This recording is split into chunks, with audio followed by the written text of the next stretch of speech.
বিশ্ব শিক্ষক দিবস উপলক্ষে পরশুরাম মডেল সরকারি পাইলট হাই স্কুলের পক্ষ থেকে র্যালি ও আলোচনা সভা অনুষ্ঠিত হয়।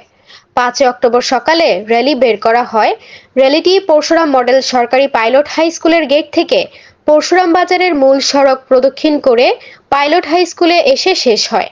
পরে স্কুলের হলরুমে আলোচনা সভা অনুষ্ঠিত হয়।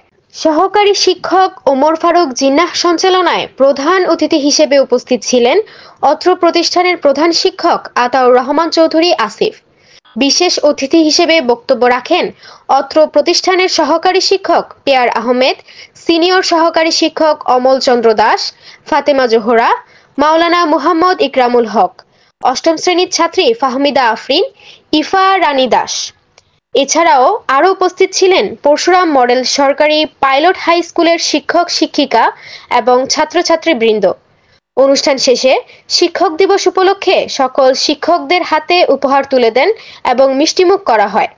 শুরুতে সপ্তম শ্রেণীর ছাত্র হারুনুর রশিদ চৌধুরীর কোরআন তেলাওয়াতের মধ্য দিয়ে অনুষ্ঠানটি শুরু হয়।